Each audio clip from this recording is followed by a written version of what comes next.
husband and wife. We hear the message, we agree with the message, and we keep going back to the same old habits. You know what Yitro and Ruth is teaching us? They are the only two people that when they heard the message, they change their life. They apply their message to their life. Right away. What the message? What the message? A message when you're going into a class, any class. When you're going in and you study something, take something to your life and apply it. But there's another message. Another message of Ruth. What's the message? The message is, Morev Rabotai, you have to be so careful. And I said many times, you know that Boaz was the giant of the generation. Boaz was a very old man. He was the judge of the Jewish nation for 7 years. He was a very wealthy man. And he got married with Ruth. Emmanuel, do you know how many children Boaz had before he got married with Ruth? Boaz had 60 children. I didn't check if this is for one wife or not. You know, I have a friend, I grew up with a friend with yeshiva. The name is Schneerson, like the last name of the Lubavitcher Rabbi. Somehow they are related. They have, if my memory is not mistaken, 24 children, and they adopt another 8 or 10. I mean, for one wife.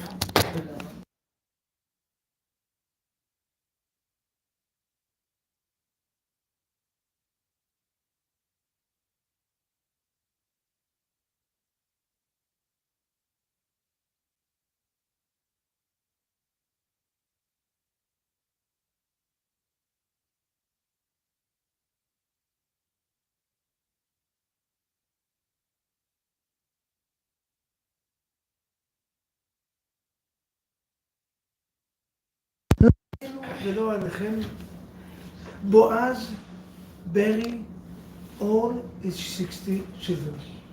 And the Gemara said what? What exactly happened? What that he did, a righteous human being, the grandfather, the Babo of, no, they have even, how do you call it? Babo Kolon. Not Babo Kolon. Babo Kolon meaning Saba Rabba. He is the father of the grandfather, Babo Kolon.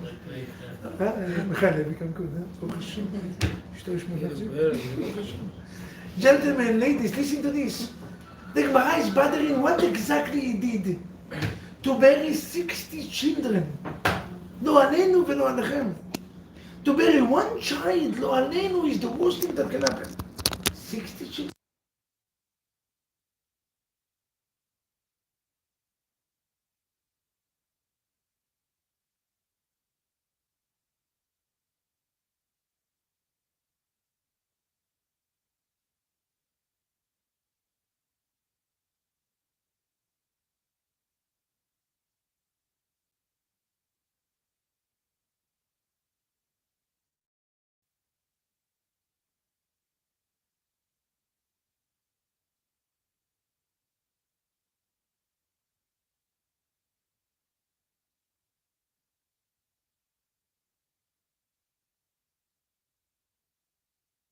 But Manoach didn't have children for many years.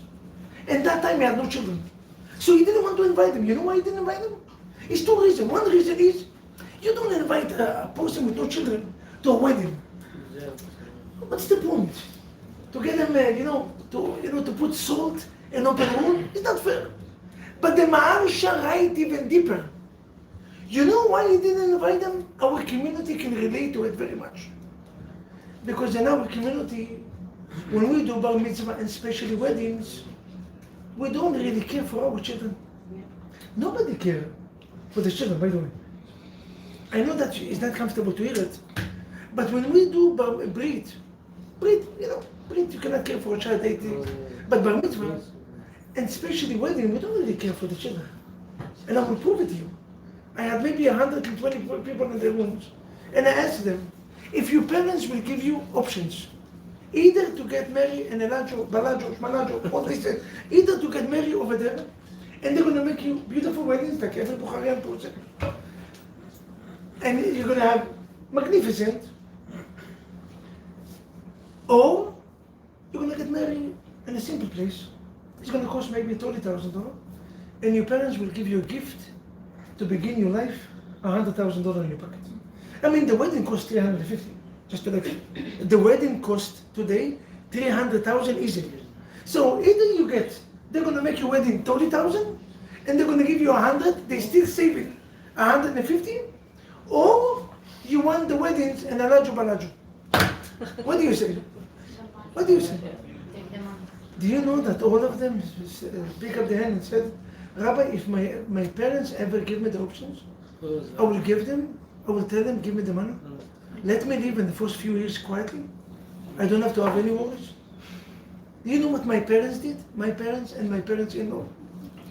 And this is what, in many, many community tradition in Israel, here the parents doesn't give the gift. With the gift, they pay the weddings. Yeah. So you don't get nothing and nobody cares about you. They're making the wedding to prove that they are rich and to get gifts back. I give you a new wedding 300, I want 300. Yeah, no, business deals. Emet? Listen to this. My parents and my parents, out of respect to my parents in Israel, they gave us all the gift of the weddings. For 2 years I was studying and I had zero worries of money. I had my head in the yeshiva, connected to Torah, paying rent for 2 years, food for 2 years, livelihood, Baruch Hashem, all day long I'm going in, I'm giving lectures to myself, ladies and gentlemen, nobody is there. My wife said, oh Houston, we have a problem. Well, maybe he's taking pills. Why he's talking? I had the times to devote and to prepare myself to 60 years of a hard jobs, of a job to sacrifice for the Jewish nation. But Emmanuel, I had 2 years silent, quiet. I mean, how many of us will hear the message? Everybody agree, right? Are we going to do it? No. Tradition. We have to. Competition. Are we going to do it? Yes. No. But we just heard the message. We agree with the message.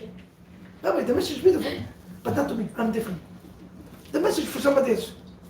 Gentlemen, ladies, you know why Boaz didn't invite Manoach? Manoach had no children. And every time you invite, in that time, like in our generation, especially in our community, when you're coming into an event, you have to pay the plates. Yeah. So imagine yourself, you come, Manoach came to 60 weddings, $300 one person. If you come with his wife, $600. How much we talking? $26,000. And Boaz said, it's not fair. I cannot get a free gift. If he have children, I invite him, I'm coming to him, I pay him back. But now he's no choice, he's no choice to pay him back. So I'm getting free gift. And so I don't want to get free gift. I don't invite him. There's a good reason, right? Even though he had a good reason, the Maharsha writes, because Manoach had a broken heart, לא עלינו ולא עליכם, we bury all his children. Embarrassing one human being. Ladies and gentlemen, how much we have to be careful not to embarrass our wife. Not to embarrass our wife.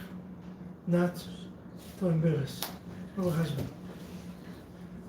If it's anything that God cannot stand for, is a broken heart or the power of shame. One person got shame, even though intention is good. My intention is good. I want to teach you. I want to teach you in front of everybody. You're making a comment against your wife, just to teach her point, and you embarrass her. One person got embarrassed, 60 children got buried. And how frightening is that? This is the message of Boaz. Be very careful not to embarrass your worker. A person that's working for you is not your slave. He's not your slave. When you're coming in and you made the mistakes and you're screaming in front of everybody, you're a danger. Your life is a danger. God do not take embarrassment like that. Because you have $100 extra from the worker, doesn't give you any right to embarrass anyone. Even a goya that's coming into your house, a maid that's working for you, who give you the right to embarrass and to scream and to shout like animals and to think that you're better for what? Who give you the right? I don't understand. How much more so when we're talking about a husband and wife? Today I had a meeting with the son and the father, and the way that the son put his father down. I was in shock. I didn't believe him. I told the son, whatever you have to do with your father, I'm not here to judge you if your father is right or not. Many of us making mistakes in the way that we're raising the children. Many of us making mistakes in our decision in life. But to do it next to us, was me and another person doing. To embarrass your father and to make him so small next to us.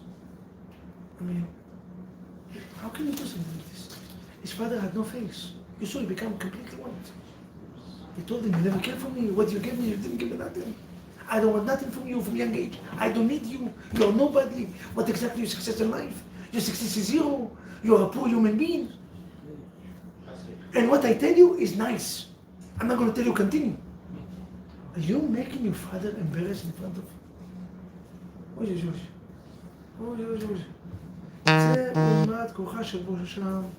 How many times we embarrass our wife or our husband, especially our husband, next to our children? Why the fight have to be next to the children? What kind of father you are? You don't know how to educate nobody. You never spend time with your children. Well, next to your children. Now you make your husband a mouse. And then you ask him, why you get upset? I don't understand. I'm trying to educate you. I'm trying to teach you a point. But why are you doing it next to your children? Which point you derive? I don't understand. Ladies and gentlemen, I know it's a tough talk, but it's a time for all of us to wake up. And I'm going to leave with last message, and I'm going to give you enough time, 20 minutes, to ask any question you want. If we want to continue, we can continue. Today is the 3 questions. Marriage question that you want to ask, or that you ask. Last but not least, so we spoke about that when you come into a shiur, you have to take a message to your life. Next time, before you talk, before you make a comment, make sure that you don't embarrass no one. Because God do not take shame lightly.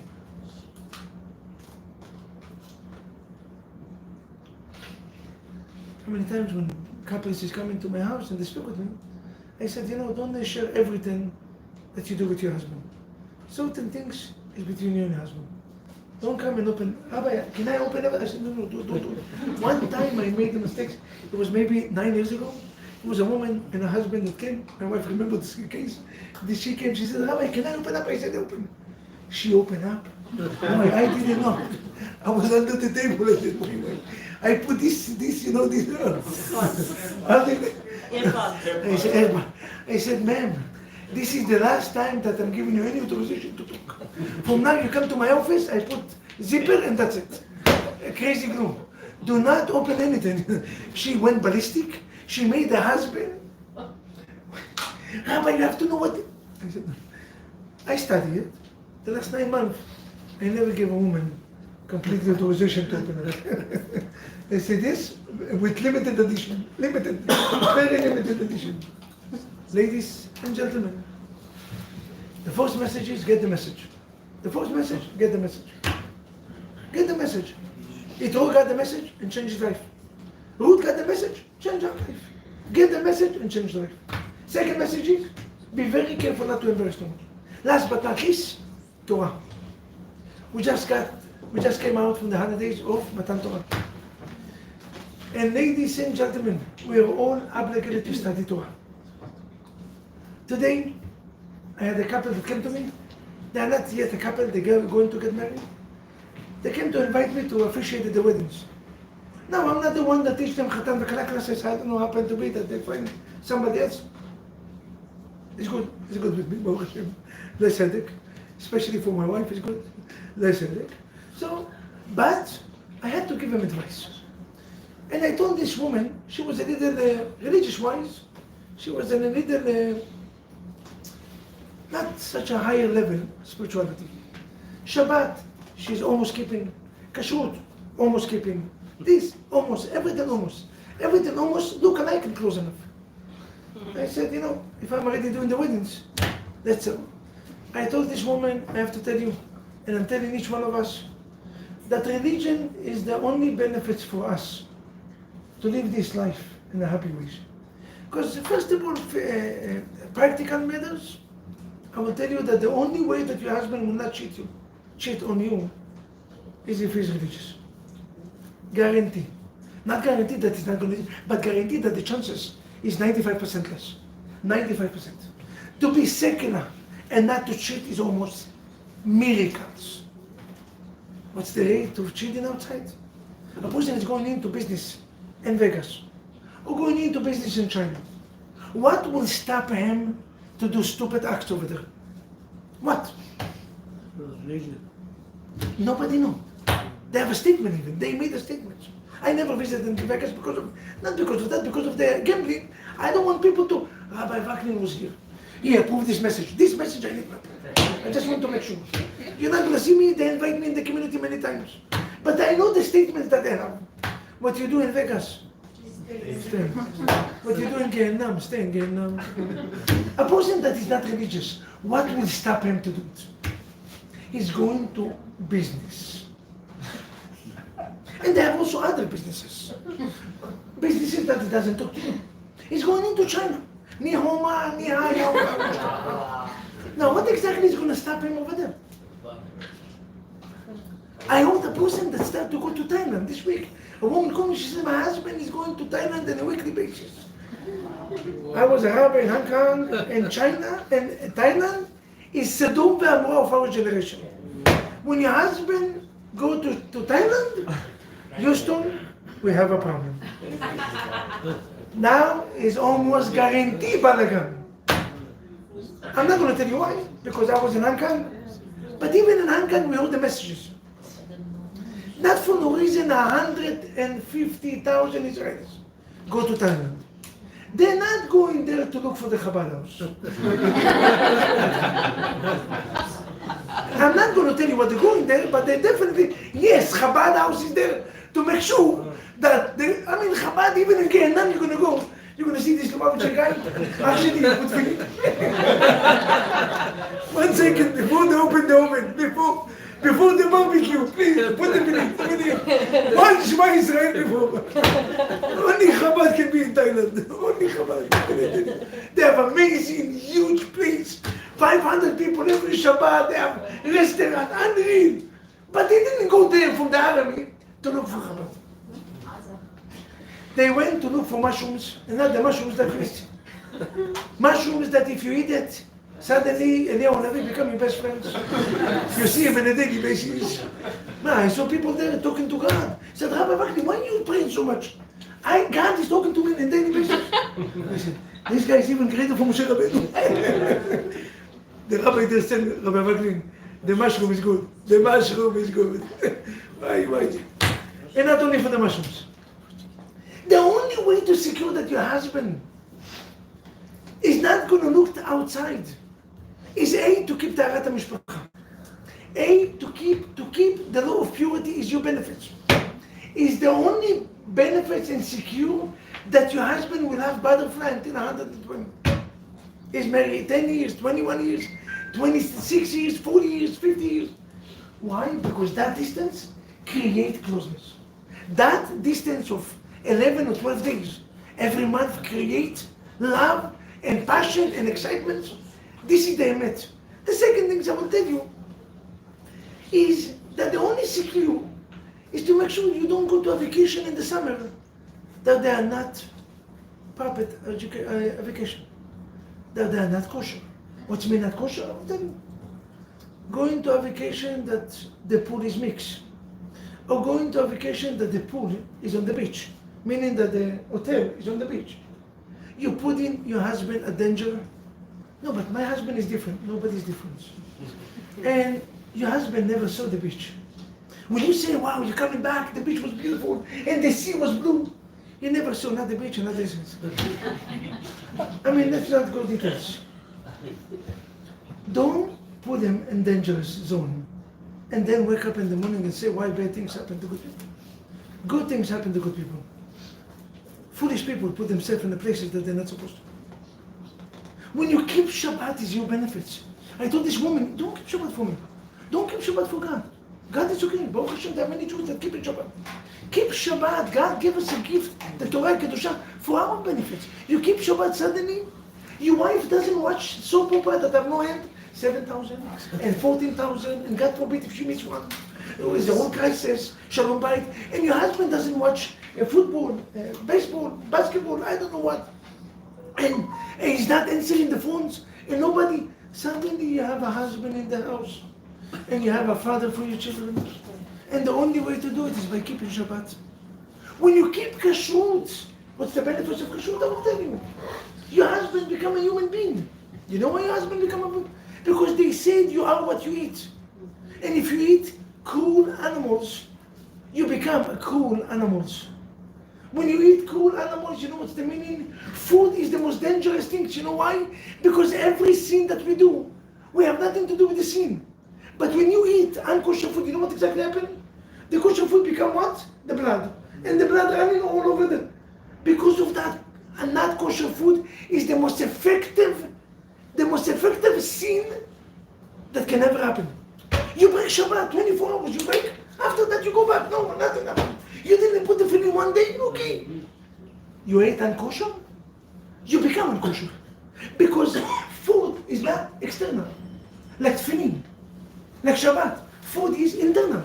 You put it in your mouth, it becomes part of you. Part of it is going to the west, and part of it become you. The only 10 animals that they are kosher, 10 animals only, from 1,000, I don't know how many, 100,000 of animals. Only 10 is kosher. And you know what's the common ground of all these 10? Meat. None of them eat another animal to survive. They all eat grass. Meaning, they are sincere and sensitive. You want the husband to be sincere and sensitive to you, and not to be cruel. Remember, you are what you eat. Kosher food. So when we fulfill Torah mitzvot, we don't make benefits to God. We don't make him a favor. Nobody have to call us to say thank you. Just opposite. You're making favor. Your house become a perfect home. Become a happy home. You have a happy life. You know how? Studying Torah. But if you cannot study Torah the whole day, if you cannot study, I urge all of you, for this world and the world to come. And if you need my help, I will help you. They have something that called the most famous business deal in the world history. The first business deal between two people, two brothers, was what? What's the most famous business deal that was there? Now I'm talking to you business. And you're going to see miracles in your life. What's the most famous business deal that was happening in the world between two brothers? Zevulun and Issachar. Zevulun was a businessman. He was the one that in charge of the port. The port, you call it? The port, meaning the sea. All the ships from China came to the Zevulun. Everything imported. A person like this working, you know, Sapan in his house is coming once in 6 months. All his year, he had no time to. Who can study with the boat 2,000 years ago when they jump in? Not like the Titanic, I'm talking about boat 2,000 years ago, that every second you are about to die. They had no time to study. You know what they did? Zvulun came to his brother, Talmid Chacham, and he said, I need to have Torah protected. I need the protection of Torah. I need Torah in my life. So he took upon himself 5 minutes daily halakha, 5 minutes daily chumash, 5 minutes daily tehillim. You know, they have so many apps. Take an app, 5 minutes, 10 minutes. Sit down with your husband, 5 minutes a day. Study something. But you know, in order not to miss the whole day, he came and he was partnership with a Talmid Chacham, a rabbi, a person that study every second of his day. And he said, you know what? I will give you what you need, and you're going to give me 50% from what you need. Well, I need. I'm giving you anything that you need, physically. How much it costs depends. If you're getting a rabbi from here, from America, or a rabbi from Israel. But at least one person you have to have. You have to have a partnership in Torah. Make the extra mile to make this agreement. Yaakov Avinu and Moshe Rabbeinu bless Zevulun before they bless Issachar. Semach Zevulun b'tzetecha, Issachar be'olecha. Zevulun achieved much greater because he took his money, he took the food of his children, and he gave it to his brother. God said, I'm going to put it forth. And I will tell you something that is going to be very unusual. Abraham, listen to this. If you have a partner in Torah that study, and you support them, in Olam Haba, after 120 years, you're going to come there, you're going to know the whole Shas. You're going to know the whole Shas. You're going to know the whole Shulchan Aruch. You're going to know the whole Zohar. If the rabbi know everything, whatever he know, you know. And you're going to have questions. Khatam Sofer, Rashi, Tosfot. How can you have questions? You never opened the book. This is Olam Emet, Olam HaShekhet. Olam Emet, right? This is Alice ruled after 120 years. How can you have Gabriel, right? Gabriel. Beautiful, Baruch Hashem. Gabriel, I got it. Gabriel, how can you know the whole Torah? Listen to this. When exactly is the only time that each one of us in this room, men and ladies, knew the whole Torah? When exactly? In the stomach of the mama. When all of us were babies, it was the angel that teaches the whole Torah. A minute before we came out, angel came and gave us the sticks, and we forgot the whole Torah. Do you know what exactly happened when you support the Mitchara? After 120 years, they bring your memory back. It's not that they teach you something that you never know, because then it's a line. They're just giving you the memory back. If you support in Talmid Chacham, you get unlimited reward in this world and in the world to come. What we study from Shavuot is the importance of Torah. The greatest gift in a human being life is Torah. If this is so, I will give you right now 15 to 20 minutes or even more time to ask questions and answer. Let's start with 15 minutes and we'll have it in. I want to bless all of you to have a long and healthy and happy life. Let us say amen. Okay. Yes, I'm going to turn off the camera on purpose to give you a free to ask question. Yes, Avam.